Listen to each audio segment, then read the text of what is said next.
of the Word. Amen? Amen. Well, it's an honor. Hey, Adon. Hey, little Adon. Hey.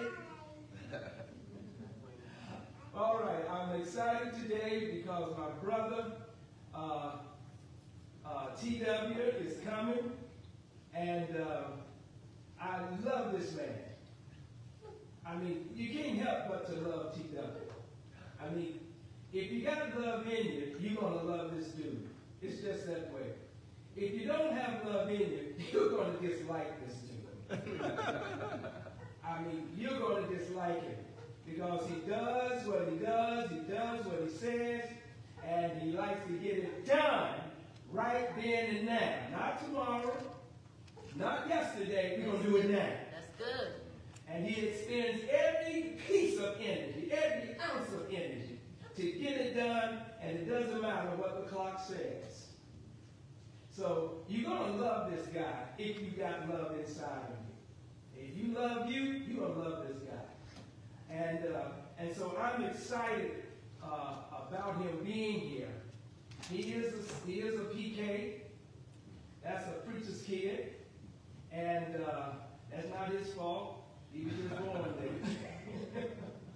And so he's going to be delivering to us today. I've been anticipating this day. I think we've been knowing each other. How many years now? Probably been about 4 or 5 years. 4 or 5 years. Indeed. Yeah, 5 years. Because I knew before she was born. True indeed. Yeah. So through Adon. And so Adon is the bridge for me knowing everybody. Right. He's the bridge. And so I am excited. I hope you all got something from this reading because it's up to you to be present in the moment. I'm sorry I don't have that kind of power to make you come present in the moment. That's something you have to develop inwardly. That's the only way it's going to happen. Yeah. And that helps you to become less reactionary. And so I'm so excited to receive. So everybody, receive none other than Terrence Walker.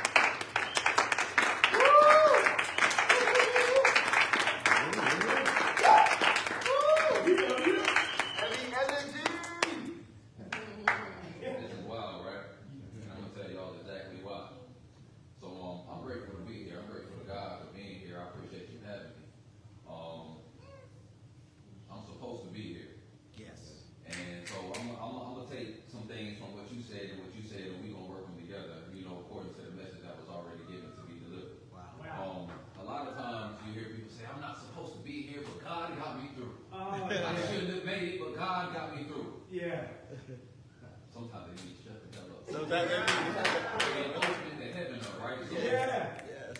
if you read the 4 agreements, it says be impeccable with Yes. the word. But Yes. the Alchemist also says the things that you speak to the universe, they'll conspire to work for you. Yes. Right, to get those things done. But 1 John says in the beginning was the word, and the word was Yes. God, and the word was with God. All of that. So the question is, how powerful is your word if it is God? So I know I'm supposed to be here. I know because my grandmother spoke this years ago. She said, if you're going to work in ministry, it's going to be what you do, but it's going to be in your own way. Ah. So I'm going to tell you exactly how I got here. Of course, my brother and I in Yes. the back Yes. years ago. And while we were in your space and we were connecting, and you said to me, I like the way you speak in your voice. I want you to come speak at this conference. And I'm like, all right, what am I going to say? So what I did was I said a few things, but I intertwined it with a bunch of poems, because that's what I had in my bag. And throughout this process, I'm going to tell you some things that I do. They aren't who I am. They're an extension of who I am. Okay. So the ego, Yes. the things that we do, sometimes we confuse with who we are. And so that in itself is very limiting. Yeah. So if I were to say that I'm just a rapper, then that would be just so limiting.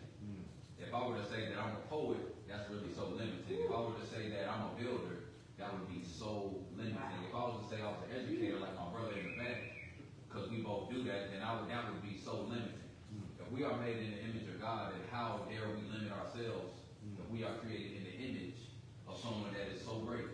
Right? If we limit ourselves, then maybe we'll even limit God. Exactly. So some people wouldn't even want you to read from Eckhart Tolle in a space Right. like this. Right. Some people who don't want it. Oh, well, they got crystal. It's everything is so limiting because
touched on so many things other than the message that I came to give you to you today, and that'll be there as well. But we're going to talk about some the things that I do. I'm a poet, I'm a hip hop artist, I'm a rapper, I'm an educator, I'm a father, I'm a cousin, I'm a brother, I'm a son.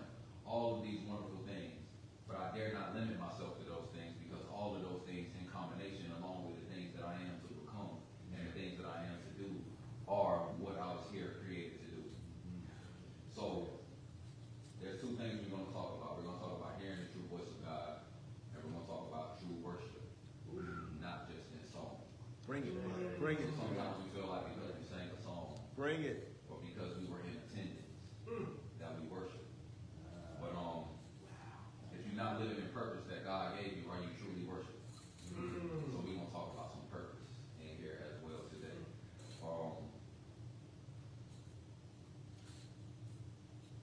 So, for the land of abundance, where we have the best hydration in the nation, black-owned water from black-owned land, you might as well get it from a black man or woman, depending on who you see. But right now, you got me. I'm talking live alkaline water. We go to an experience called the Alkaline Festival. That is 3 days and 2 nights. Live music, yoga, meditation, camping, bonfire, food truck vendors, and more. The more comes into play because this year we had workshops and panels. And I knew that on my spiritual wellness panel, I wanted to have Apostle Clapp. So I had written that down in my notes. And I had planned on reaching out to Apostle Clapp, but I hadn't reached out to him yet. And one day, I reached out to Chief and I was like, hey, I got this new phone. I'll have Apostle Clapp's number. Can you send me his number? He sent me his number. That was at 6 p.m. At 6:30, I was on Facebook and I saw I had a new message. And that new message was from Apostle Clapp. I hadn't even reached out to him yet. But he was reaching out to me. He said, there's something I want to speak to you about. There's something I want you to do. And I already knew what it was. So before I even responded to him, the answer was yes. Because I was preparing before I had even got the call. I knew it was supposed to happen. When I released my album and I had a listening session, I was like, I'm going to give a word that night. But it was like, nah, it ain't. Tonight is not tonight. So I didn't. I just played the album. I said a few things after the album was finished playing. But I didn't say the things that I intended on saying because it wasn't time. So then when I released the album in June, I was like, you know what, I'm going to do something. I'm going to invite people out to the land and I'm going to give this word that I've been preparing for. But it was like, nah, it ain't time yet. You'll know when it's time. I saw that message and I knew that it was time. Yes. That's good. So how do you hear the voice of God? Because the voice is spoken to you in a number of different ways. It can be spoken in silence. It can be spoken in grief. It can be spoken in loss. It can be spoken in opportunity. It can be spoken in a number of different ways. Sometimes you want to be the voice. We are a spokesperson, but you might not be the voice. You might be here to deliver a message, but you might not be the voice. Come on. Sometimes you just got to know when to hear the voice. And I'm grateful that I was listening, that I didn't jump the gun, because there are times where I have jumped the gun. I have a poem from my book, Fire for Therapy, that says, disobey your intuition and suffer the consequences. Sometimes we jump the gun, sometimes we don't listen. We want God's voice to be very loud. This is what I'm going to say, though. By the time he get loud, you might be in trouble. Come on, brother. Absolutely. By the time the voice gets loud, you might be in trouble because it's already being spoken in a whisper. Sometimes it's being delivered to you. But if y'all have children or grandchildren or whatever the case may be, you can relate it to that. You can say, I'm going to just use my daughter, for example. Sakina, stop that. Sakina, I said, and by the time it gets to a louder point, you're in trouble. So think about that in the same exact way. By the time it gets too loud, in the way that you are asking for it, you might be in trouble. Good analogy. So fall back a little bit and listen, so you can avoid some trouble. You know, we are on a divine path, but we want to use it like this. We want to talk about Joseph, right? So in the book of Genesis, we start with the creation story, and then we go through a whole genealogy, right? In the first book of the New Testament, that's Matthew Reigns. Because everybody had purpose, right? Some people, there were so many different things that people were there for. Matthew, we have the, New Testament. So he goes through a genealogy, right? Yeah. And we already know Abraham to David. But now we go David to Joseph, who was the earthly father, right? And oftentimes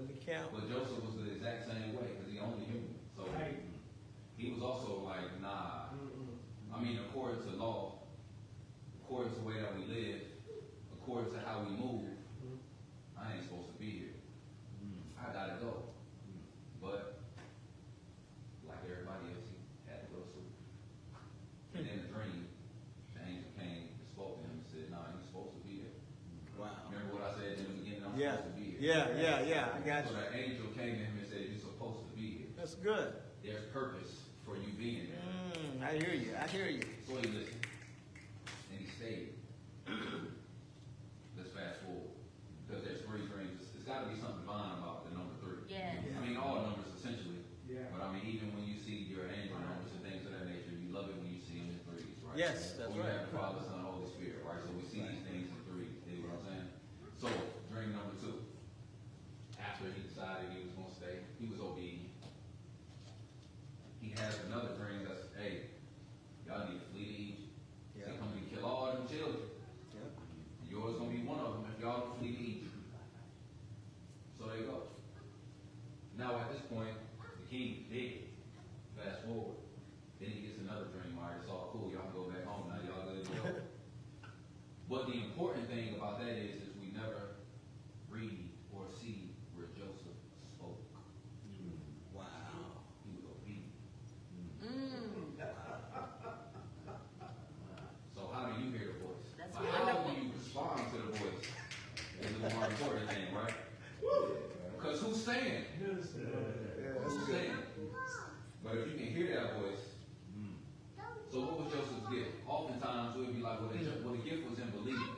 I mean, the gift was in the dreaming, but the gift was truly in believing in the impossible. Because ain't nobody saying after Come on, hearing brother. something like that. You know that's Pray right. about who? Yeah, right. The who? Right. Alright, cool. I mean, I can guarantee you 99.9% of the people that you meet ain't going for that. No, sir. Now, if they stay, it's out of love, but it ain't because they believed in the impossible. Right. So, his gift was in his obedience. Think about it like this. Maybe sometimes your calling is a covering for somebody else's gift. Your calling can be a Exactly. covering for your lineage, for your legacy. So how many of us are willing to play a role on the team to see something bigger manifest and come to life? Because our egos ain't gonna let us do it. I got this thing that I'm supposed to be doing or that I want to do, but what about the bigger picture? Because if Joseph don't listen, those three different times, you don't get the Messiah. You don't get Yahshua. We don't have this story. We don't even have the the New Testament. If Joseph isn't obedient. So how do you hear the voice? So sometimes it comes in opportunity. This right here was an opportunity. I wanted to be the voice and say, I'm gonna get this message. I'm gonna get this message. And each one of those times I was told no. How did I get that no? That's for me to know, for you to find out. We're discussing it right now for you to figure out when you are getting your no's and when you are getting your yeses and when you are getting your goals and when you are getting your stops and when you are getting your it's time to leave Yes. and when you getting your it's time to stay or whatever the case may be. Come on with it. So this ain't just about Joseph. It's Yeah. about the Joseph within you. Yes, sir. And Yes, sir. Where is your obedience? What is it that you are holding within yourself? So that's something to think about, right? Right. So when we talk about our ego, when we talk about the things that we are, let's say if I just limit myself to I'm just a rapper. Because Joseph could have been like, I'm a carpenter. I ain't got no business worrying about who? A Messiah? Me? Alright. If I just limit myself to being a rapper, then I don't have the opportunity to speak before you today. Or I don't have the opportunity to be an educator and speak to young people. I don't have an opportunity to even tell them I'm a rapper and they listen because they think I know their favorite rapper. Or because they get to see me in a light, in a way that they may appreciate as something grand and large. Don't confuse your talent with your gift. My talent is in my ability to be able to rap or convey a message. My gift is giving a message. That's just one of the gifts. So how many do you have in your bag? That's just something to think about. I got a few things here that I want everybody to remember or write down or take and go with you. So what I mentioned was sometimes your obedience is your covering for someone else's calling. And is your talent your gift? Are you a church or are you just going to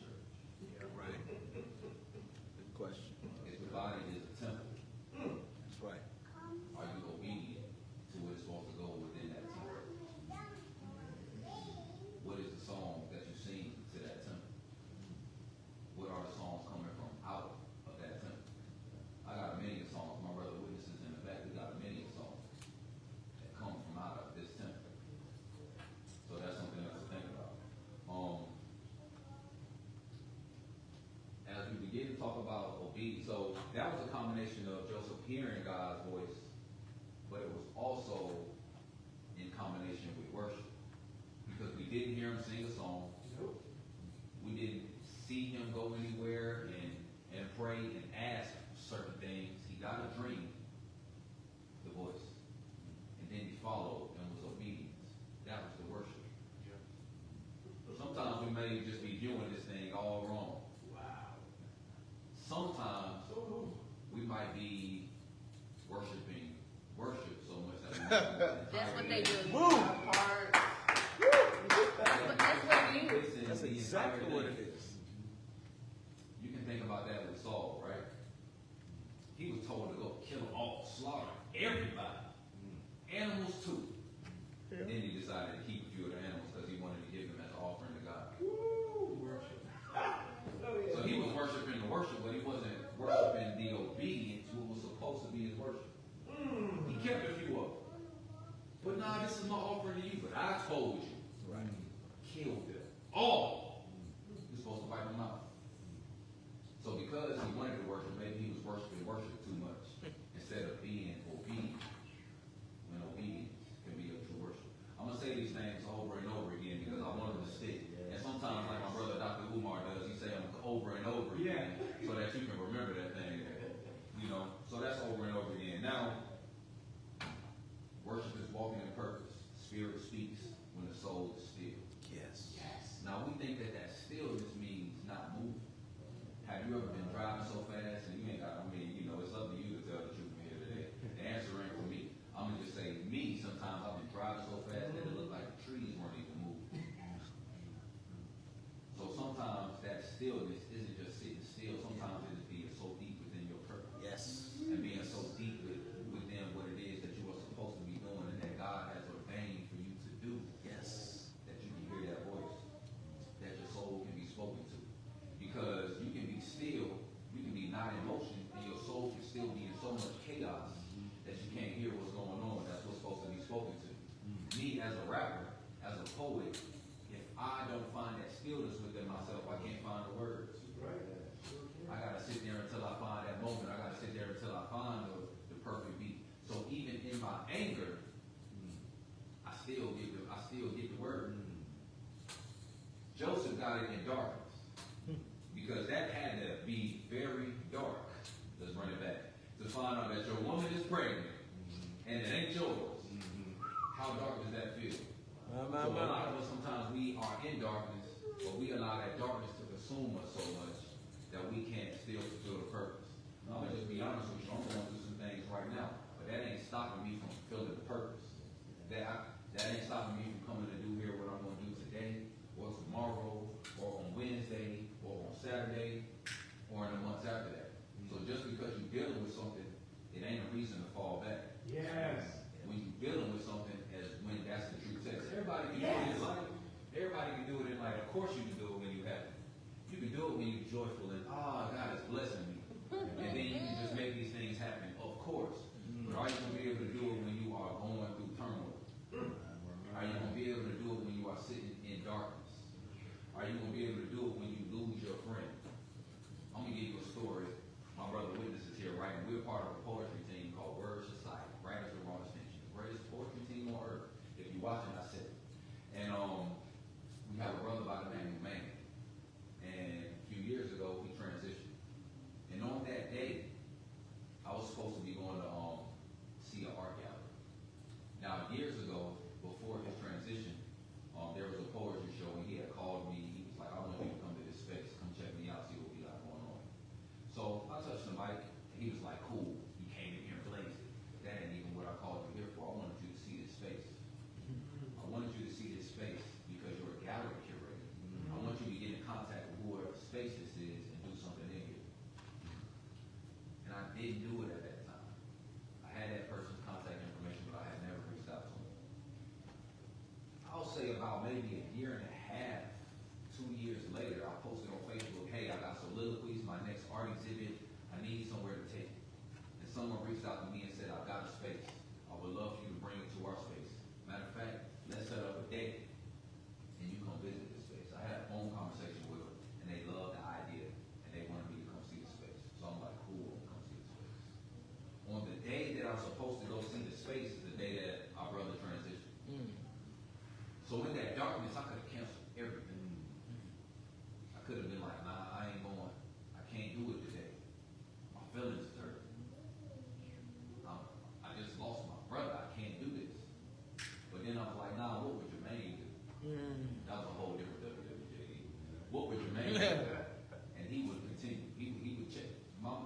live this life to the fullest. If you got a chance to know, man, you know that he lived his life to the fullest. So I decided that I would still go and I called my sister Morgan, because I knew that she was going to be working with Clement Mallory in kids poetry basketball, if y'all are familiar. And I know that him and Maine were very close. So I said, first, make sure he don't get on Facebook today. Because I found out about my brother's transition. Some people found out via Facebook. I said, make sure he don't get on Facebook because I don't want him to find out on Facebook. Two, when you finish, pull up on me because I got the team and the squad that coming over for tacos. We will all fellowship together. But I said, when you finish, I need you to ride with me because I got this art gallery that I need to go check out. So I'm on the way to High Point. And I'm realizing that as I get to the gallery, remind me that my brother's name is Maine, that we on Main Street. Wow. Wow. And that the gallery that I'm going to see is the exact same one that he told me that I needed to check out. Now, if I had decided that I was going to boo-hoo and cry and not do what I was supposed to do that day, I would have, at some point I would have had that appointment to go see that space, but I would have never had the opportunity to connect that I was on Main Street and that was a space that he had connected me to. So, when you in darkness, are you going to still fulfill your mission? Come on. Are you going to still be able to hear that voice and keep things pushing? That answer ain't for me. I got my answer. The rest of that is on you. So let's get into a little bit more of true worship. So we're going to stay in the book of Matthew, right? All right. We have the parable of talents. So, y'all should already know where this is going. So the master gives one man 5 talents. And he does what he's supposed to do with those 5 talents, and he multiplies it into 10. And the master comes back and says, wow, you've done your thing. You've been faithful over little. I will make you master of me. I see what you've done with a little bit. I know you can do it with so much more. My good and faithful servant. The next brother he gives 2 or sister. You know what I mean? But of course, at them times they wouldn't even acknowledge women so heavy, so we just gonna stick with the brother for now. He gave him 2. And that one took 2 and turned it into 4. My good and faithful servant. You've been faithful over a few, master over me. Let's give you so much more. I've seen what you can do with a little bit. But the one that he gave, he went and buried it. Oh my God. And when he came back, he goes, "Is that thing gonna bring me this morning?" He's like, "Well, you gonna give me what I gave you? Ooh, that's powerful. You gonna give me what I gave you? The audacity. I gave you that to multiply." Yes, sir. A lot of people got gifts and talents that they're sitting on and they ain't doing nothing with it. Now, they say if you don't use your gift, you'll lose your gift. And I don't necessarily believe it. I just feel like if you don't use your gift, you're just going to be stuck with that one gift. That's right. Let's say I buy a basketball player a pair of shoes, and I go to their games and I don't ever see them use them shoes. I want you to tear them shoes up. Even if you on the bench, I want them to still be tied and laced. I want to see them on the bench. Right. I don't care what you do with them, because how dare I get you another pair and you ain't use them? How dare you ask me for a pair of Jordans and you ain't use the Reeboks? What? But I know that you reap from what you don't sow and blah, blah, blah. How dare you know that? And still not even put it in the bank to get interest and multiply it. You mean to tell me you wasn't even going to multiply it? I gave you a gift and you're not even going to use it? That's crazy. That's wild. So here you go. What did he say to that person? You lazy. You wicked. Get up out of here. I don't even need you. Ooh. So maybe we not living in our purpose. All right, cool. Think about it like this. We so busy in the world. I ain't gonna say we. I'm gonna say people. Are so busy out in the world demonizing everything that other people are doing. Come on. They got crystals on. That's devilish. Right. They are meditating instead of praying. That's devilish. But I want to ask them, but are you fulfilling your purpose? Because if you're not fulfilling your purpose, then maybe you're the wicked. Yeah. Maybe we need to look inward to figure out what it is that we want before we begin to divide the world based on what it is that they're doing, or their practices, or how they're eating. I can't believe vegans, vegetarians, and pescatarians out here at war. We ain't blaming on food, for real.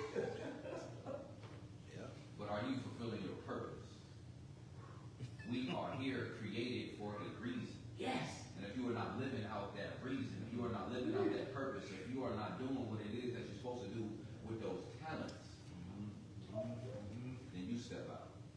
You go out there. We'll banish you to the fire. What you gonna do with your gift?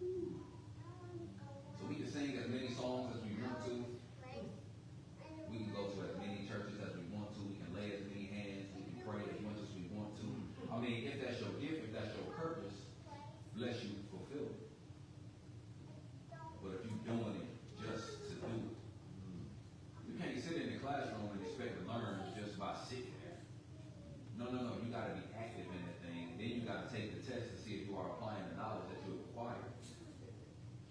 And then once you have acquired it, you got to go out into the world and then use it.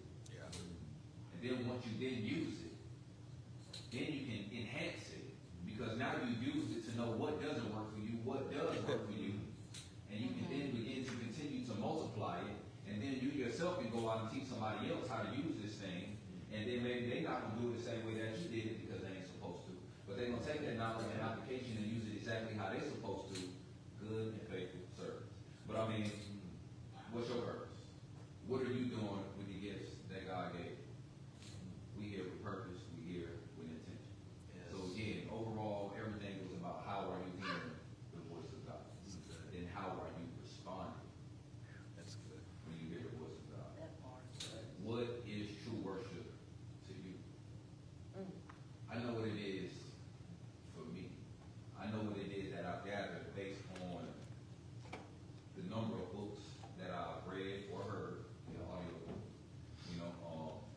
I know, I'm going to tell you even how I got to this. I was trying to figure out what it is that I was even going to deliver after. I was prepared, right? Because I had been having conversations with people about worship because you've been out to the land. So I was having conversations in the garden about worship and about because God had blessed me with the opportunity to be in this space and to be amongst these people, that part of my worship was cultivating this space and taking care of this space and doing exactly what it is that I was supposed to do. That was a part of my worship. Because I've been gifted vocally, that I wasn't supposed to just limit myself to rap. While I was living in the wilderness in Delaware, there's a spot called the World Live Cafe. And I was trying to perform in that space because I had seen so many other beautiful people perform there. And I went in there and they were like, what do you do? I was like, I'm a rapper. And they were like, nah, we cool on that. I mean, that ain't how they said it. That's how I heard it, though. And I'm good on that. And I was like, all right, cool. I'm going to double back next time. Tell them I'm a lyricist. I felt like lyricist sounded like a more fancier word than like rap. I felt like rap was maybe intimidating and scary to them. And I had a lot, this is my second step. And, but they still wasn't feeling that either. So I had to come back the next time and say that I was a poet. And what I did was I used my lyrics without the beat. The message that I got from that was you limited yourself. Come on. Come on. Oh, brother. You limited yourself by saying that you was a rapper. How dare you take my gift and go bury it and not multiply it and become more?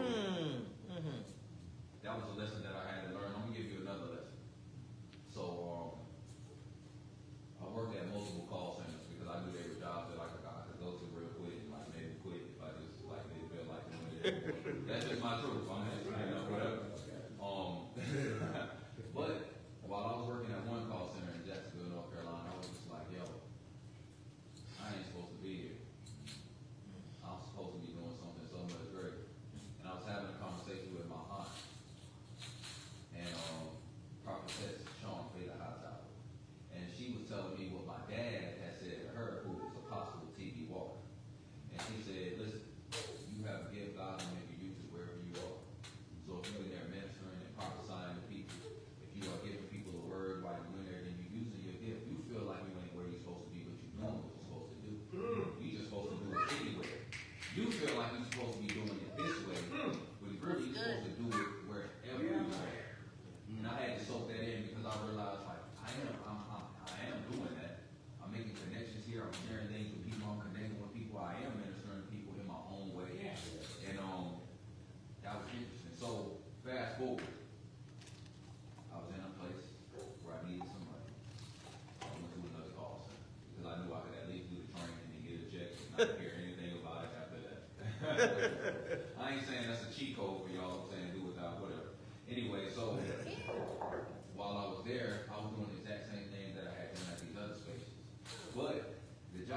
so easy to me that like I got to a point where I just stopped listening to whatever they were doing, and I was on YouTube.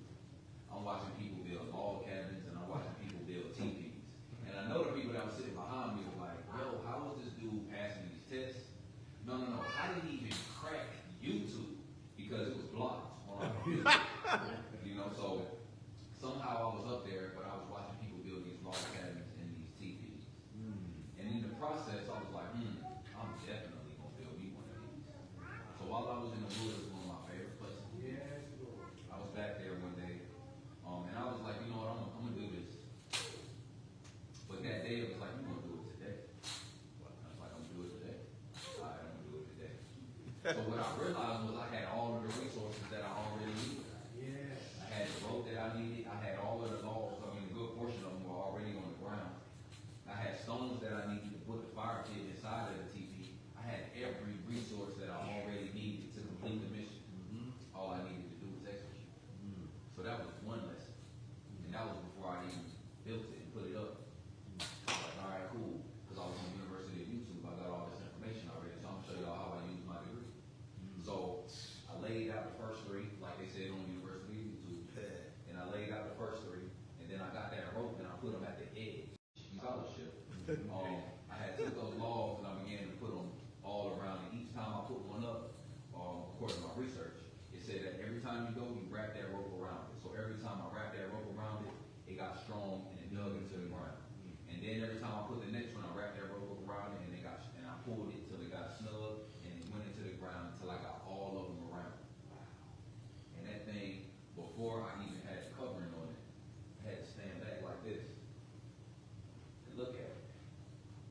That's huge. Yes. How am I going to complete this? People not even going to believe I did this by myself. I didn't. I wasn't by myself. Right. I mean, I was by myself in the physical, right? Right. But spiritually, I was not by myself. But the message for me in that was, we have a vision. If we just listen and we be obedient, then we can maximize it because it can be bigger than you imagine. So like I told you, I thought it was just going to be this thing that two people would be able to get inside of, right? You can fit about 10 to 15 people in there, maybe. He's seen it. Yes. He's seen it live and direct. Beautiful. You can fit a lot of different people in there. And what I realized was, it can be bigger than you even imagine. I thought it was going to be one size, but God was like, let me show you something. Or like Usher said, watch this. And it was much larger. It can be bigger than you imagine if you just listen. But while God is whispering and we waiting for him to yell, then I say what's going to happen when he yells. You're in trouble by the time God starts yelling at you. You're in trouble by the time you got to get loud. Jesus. So listen to the whisper. My Because the whisper was God, like, do it right now. And I was like, you said what? Say what? Okay. You already have the resources that you need, whether it's people, whatever the case may be. You have people that you can reach out to. You have things at your hands grasp that you can utilize to maximize what it is that you need to. So the obedience was in the doing. The worship was in the believing and in executing. What we came here to talk about today was hearing the true voice of God and true worship. And they go hand in hand. Yes, they You do. just got to figure those things out. So we come to a moment of reflection where you not even think about what was said, but what's God already saying. So some things that's already being said.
response to God's voice, what is your worship saying right now? If your worship is a response to God's voice, what are you saying right now? If your worship is a response to God's voice, what are you saying right now? So those are the three things. You can take them with you. You can journal, write a poem about them, write a song about them, keep it to yourself, put it on your refrigerator, whatever the case may be, however you decide to use it. And if you decide to post it, just tag me walking and seeing it. I would love to see you know what it is that you have to say. I would love to see your responses to these things as well. So I hope y'all got something from this. I appreciate you having me. I appreciate y'all listening to me. This is my first time doing this. We wouldn't know. Like, I'm a rapper, I'm a poet. Thank you on for stage. I'm used to being in front of people. I do these things. But when my grandmother spoke this years ago, like I said, I didn't necessarily run from it. I was just like, sure. But then I found myself in these spaces.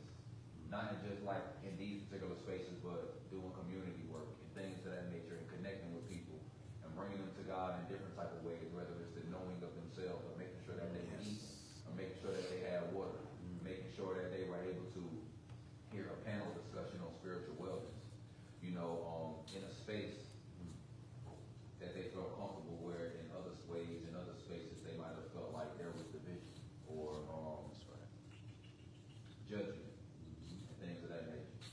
So I hope this landed. Yes.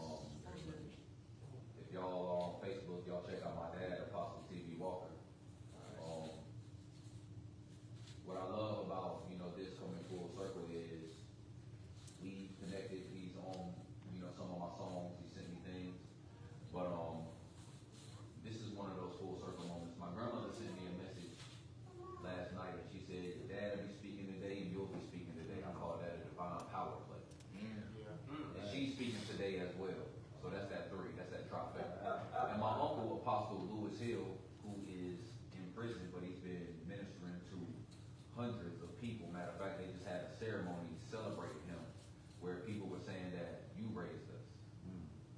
We've been here and you saved us and you raised us and you taught us things and you brought us closer to God. This is what I come from. So when I say that I'm supposed to be here, I don't say that like as ego. I say that because this is the voice of God, you know, speaking, and I'm supposed to be here. This is my family, this is my lineage, and I'm doing what I'm supposed to do, just in a different type of way. So like as I continue this, I might never hit them with a ha. But the work gonna get done, okay? What I'm saying. So I appreciate y'all for having me. I appreciate y'all for listening. I appreciate you. If there's any questions or do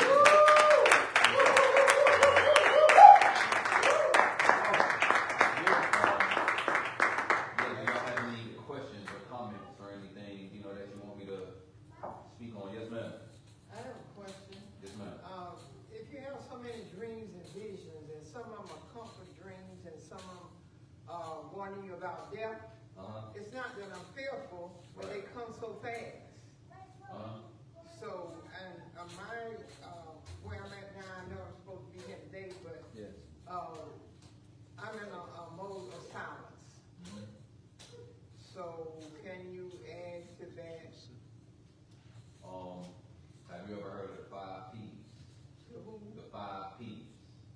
Proper preparation prevents poor performance. So, you said you were having dreams about... But I'm in preparation, I know I am. Right. But it's just dreams, it's just like a camera. Mm-hmm. But the camera, it's not that I can't, I see and it's clear. Mm-hmm. And I've been doing what I'm supposed to be doing. Because if it's about somebody, he tells me to call him, I call. So I'm really busy. Right. And he got me in a place where I'm silent, by myself. And he said that the reason why a lot of people were taken from me was because they're not going where I'm going. It's a load. So I understand, tell me about the P's or how can that help me, because when I leave here, I'm going back home, shut myself in. I am obedient. Right. And so I just need to... Well, I think you already doing what it is that you're supposed to do. If you're getting the messages and you're delivering it, and if they leave you on on red, that's on them. If they take the message and they do what they're supposed to do with it, then, good and faithful servant to them as well. But you're doing what you're supposed to do. So if you are ordered to silence right now, then you continue to remain in that. And if you're ordered to give a message, deliver that. You can only preserve your energy, and you can only expend it when you are called to do so. I think you're already doing what it is that you are required. Anybody else?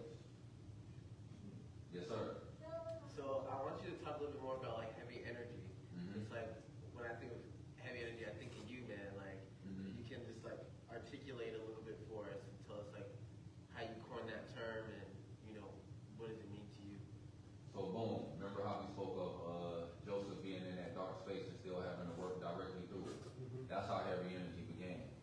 So while I was living in Wilmington, Delaware, I was going through a crazy space of darkness, and I still had to go to work until I quit. I still had to perform, on stages. But at that time, my energy, the way that the darkness of it, the people that were living in the same space as me, they felt that. They felt that energy. And when I was in my light space, they felt that as well. And when I moved back to North Carolina from Wilmington, Delaware, and me and my brother King formed Soul Society from a vision that was given, it was part of also transmuting and transforming my energy. And everywhere that I went, people also began to feel a lightness, even without even speaking.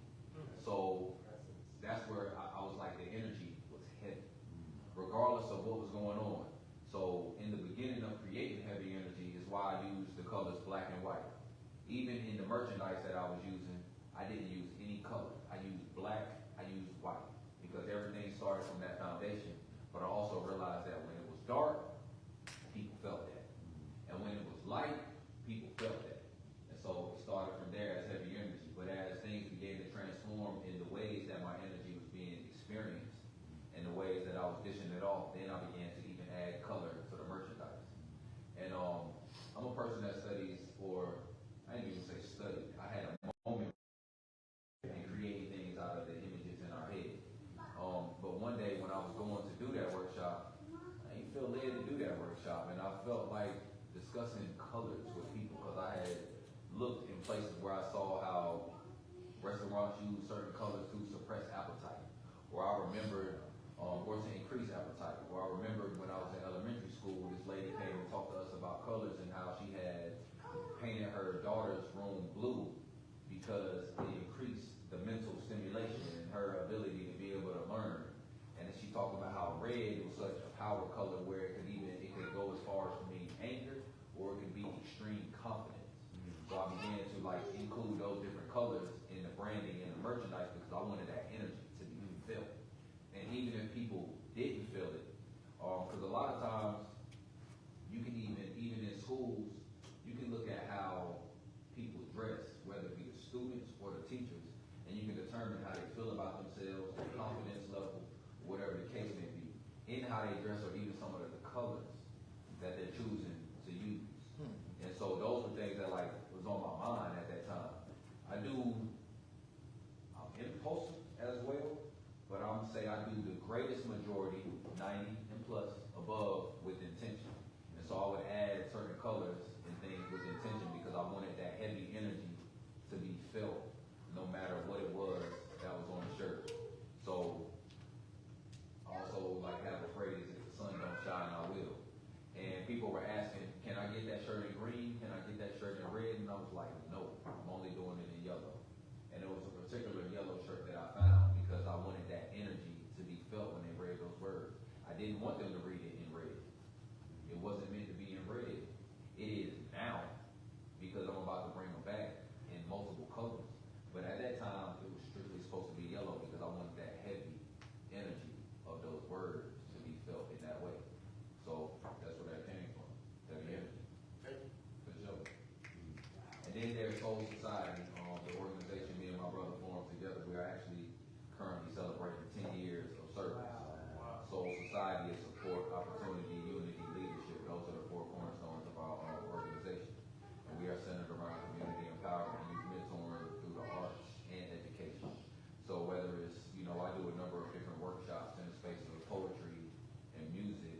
not solely to have them create poems and music, but it's like forms of self-actualization, because I have them then do these things in front of other students so that they can build that confidence in speaking or in writing or even hearing themselves or whatever the case may be. So we do the things through arts, but they are meant to educate in a number of different ways. I have students who I've taken their artwork on tour with me, and we made money together all summer because of me putting their work on a t-shirt or selling their prints. But I not only sold their work and sent them their money, I showed them the breakdown of how much it costs for that print to be made, or how much it costs for that t-shirt to be made. So you can see why if the shirt is sold for $30, you're not getting $30, because these things cost to make. And it wasn't so much as just about that. I wanted him to be able to run his own business. I didn't want him to need me. I can teach you. And then you can go out and do this thing yourself after that. You don't always have to call me because of, well, let's come up with a new shirt. No, we're going to do that. But I want you to also be able to start your own business and do your own thing. I appreciate you, brother. That's that. Do you have any other questions? Whew.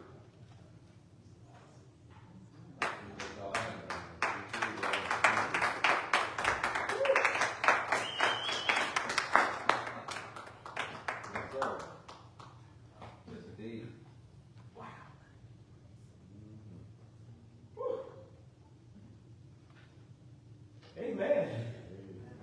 That's good. Oh, actually, I have another question. Okay. Can you recite one of your poems or If a picture says 1,000 words, then I shall cram a gallery in a verse. Or I can paint smiles all over her, or I can draw love all over her. The heart gallery, mind, body, and soul. Another story is told, so here we go again.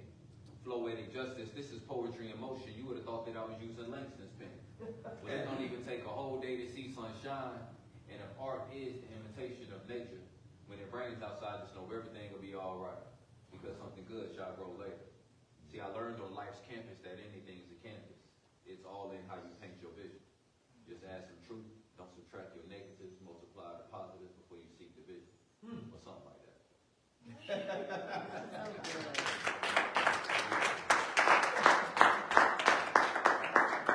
I just want to say I downloaded your album while you were talking, so I'm excited to listen to it. Enjoy. You're gonna hear my dad up there. It's gonna be a vibe. I appreciate you. Of course, I'll share it as well. Let's put on there where they can find your music. So all right, on my website, Heavy Energy University, University.com. University.com. And you can find the music. You can order some live alkaline water. You can get tickets to the Alkaline Festival. Anything that I have going on, you can find on that website, or you can find on my Instagram page, which is T Walker NC. I'm T Walker NC on everything from Snapchat to Cash App and everything in between. I don't use my Snapchat, but I do use my Cash App. And Soul Society NC as well. You can find everything there, whether it's water, clothing, my music, our upcoming events. We have a farmer's market called the Bigger Than a Farmer's Market Farmer's Market, where you can come get food and produce, but you can also experience workshops. You can sit by a fire and have a discussion about poetry, music, business ideas, whatever the case may be. If you are interested in being outdoors and going in the woods, you can come experience the teepee and see it, for yourself. You can see a manifestation of what it is that we discussed, right up there as well. You come step inside of it and dream.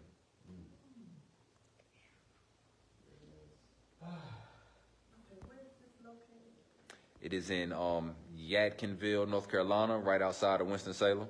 I'll take you up there. Yeah, y'all got to come through. All right, I'll take both of you up there. That'd be good. So y'all plan it so we can get you up there.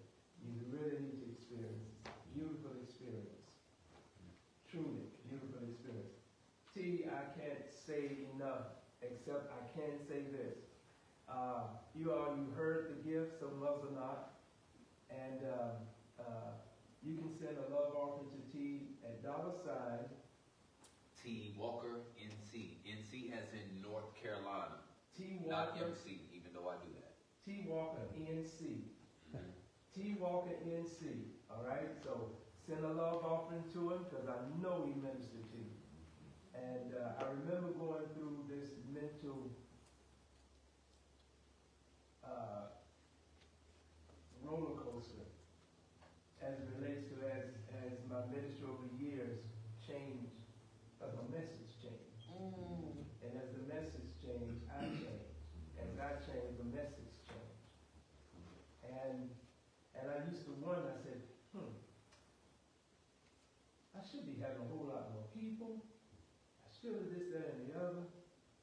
And then I forgot and remember that when I started my ministry back in the 80s, I remember win, build, and send. Wow. So I was working my way out of having to be needed. And actually, that's what it's supposed to be, the way it's supposed to be. Each one teach one. So that you won't be needed on a consistent basis for that same one. Wow. Interesting. So I understand. Yes, sir. Truly understand, and I'm very appreciative of where we are. Again, the reason I don't have that much is because I am in that awe right now of the message, the content, the deliberation, the vibration of that content, feeling each frequency of those words will penetrate on through the inside. Picture being put on a canvas from each word as you were putting all of that together. Absolutely phenomenal. Absolutely. Every last one of us was still because we want to miss the building of the teepee. Didn't want to